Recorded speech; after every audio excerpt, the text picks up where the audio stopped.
जब हम ब्रह्मांड की बात करते हैं तो सबसे ज़्यादा या सबसे प्रोमिनेंट तौर पे अगर हमें कुछ दिखता है इस ब्रह्मांड में तो वो है अनगिनत स्टार्स। और ये स्टार्स मानो अपने अपने छोटे छोटे ग्रुप्स बना के रहते हैं and these very groups are referred as galaxies और नेब्यूला।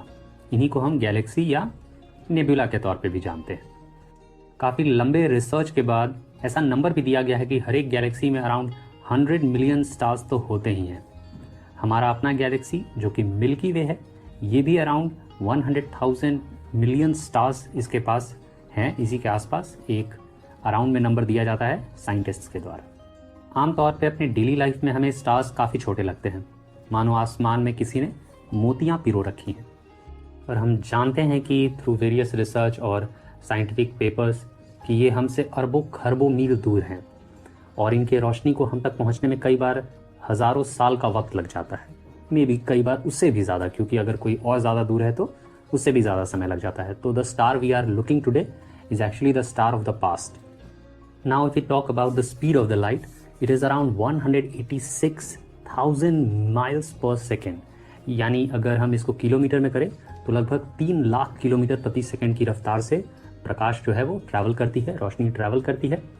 और सूरज की ही रोशनी को हम तक पहुंचने में लगभग 8 मिनट लग जाता है, जबकि जो चांद है उसकी रोशनी हम तक पहुंचने में सिर्फ 1 सेकंड का वक्त लगता है। और वैसे चांद की अपनी रोशनी नहीं है, it reflects the light of the other heavenly objects, mostly the sun itself. पर हाँ, अगर हम समझने के पर्सपेक्टिव से देखें तो इससे आपको अंदाज़ा हो सकता है कि सूरज इतना क्लियर, इतना बड़ा दिखता है और चांद भी इतना क्लियर दिखता है। ऐसा लगता है both are around at the same distance with अस।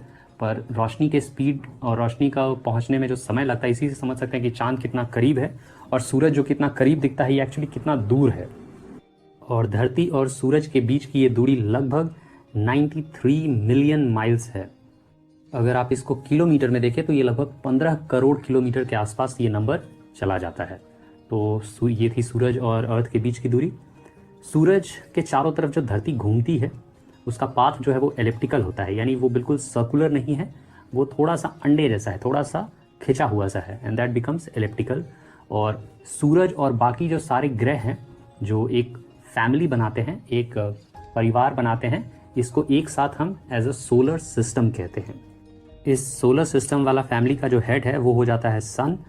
और ये जो सूरज भाई साहब है ये काफ़ी हीटेड अप होते हैं, इससे इनका surface temperature around 6000 degree Celsius तक होता है, जो कि होता है अराउंड 10,800 डिग्री फ़ारेनहाइट भी आप अगर इसको रेफरेंस के तौर पे लेना चाहें तो बोल सकते हैं।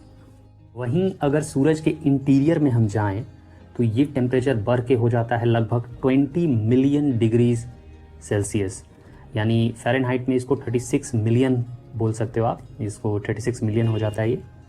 एक और बात जो आपको पता होनी चाहिए कि सूरज के जो सरफेस के ऊपर है ये लगातार छोटे वोल्केनो जैसे एलिमेंट्स लगातार बनते रहते हैं, इनको वर्ल्स भी कहते हैं। इन्हीं लगातार बनते फूटते वोल्केनो जैसे एलिमेंट्स के कारण जो सूरज है वो सोलर पार्टिकल्स जो स्पेस में जो उसके कारण पनपता है, जिसके कारण बहुत सारे जो हमारे इलेक्ट्रिकल इक्विपमेंट्स हैं इनके ऊपर असर पड़ता है, और जो स्पेस में भी इक्विपमेंट्स हैं उनके ऊपर भी इस सोलर इफेक्ट का या सोलर वेव का बहुत बुरा असर होता है। वो काफ़ी डैमेज, काफ़ी वियर एंड टीयर जो होता है उसके वजह से हमारे स्पेस इक्विपमेंट्स को अक्सर नुकसान होते रहता है। बट सोलर वेव्स के बारे में एक अलग से चैप्टर हो सकता है, यहाँ हम उसके बारे में ज़्यादा जानने की कोशिश बिल्कुल नहीं करेंगे, because as the chapter doesn't explain so. अगर आगे कहीं एक्सप्लेन करता है तो वो हम ज़रूर पढ़ेंगे। तो हमारे सूरज के चारों तरफ 8 ग्रह जो हैं वो चक्कर लगा रहे हैं इन एलिप्टिकल पाथ। ये आप ध्यान रखिएगा, the path isn't round, path जो है वो चक्कर वाला जो पाथ है वो गोल नहीं है, वो एलिप्टिकल है, यानी कि वो दीर्घवृत्ताकार के फॉर्म में है। तो सूरज के जो सबसे करीब वाला प्लैनेट है वो है मर्करी, और ये 36 मिलियन माइल्स अवे है सूरज से, ठीक है। और इसको 88 डेज चक्कर लगाने में लग जाते हैं सूरज के, यानी ये सूरज का चक्कर लगाने वाला हमारे सारे सोलर सिस्टम में फास्टेस्ट प्लैनेट है। 88 डेज में ही ये सूरज के चक्कर काट लेता है।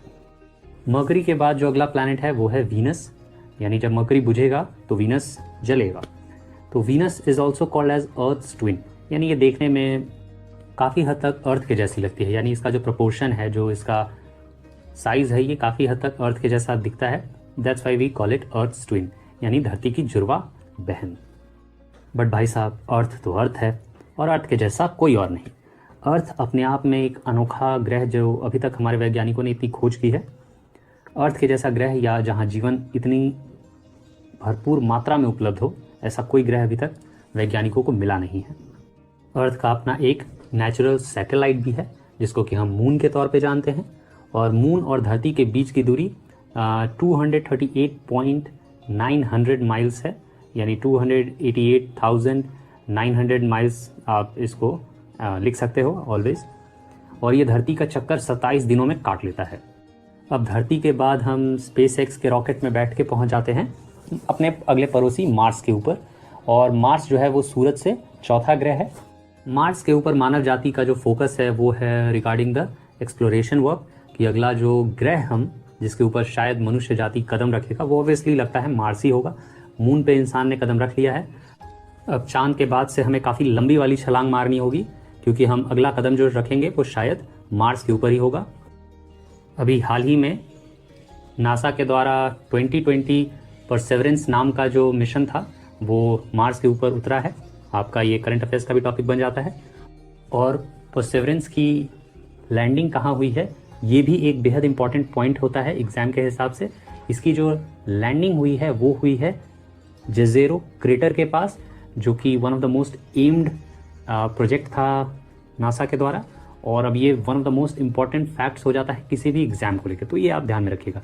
That's Y I am saying कि मार्स जो है वो अब एक एक्सप्लोरेशन मिशन ज़्यादा है, क्योंकि अब हम उम्मीद कर सकते हैं कि अगला मिशन शायद 2024 तक, शायद वैज्ञानिक कोशिश में लगे हैं कि 2024 या 2030 के आसपास कोई ना कोई इंसान शायद मार्स पे ज़रूर उतरता हुआ आपको मिलेगा। मार्स के दो खुद के सैटेलाइट हैं, एक है फोबोस और दूसरा है डीमोस।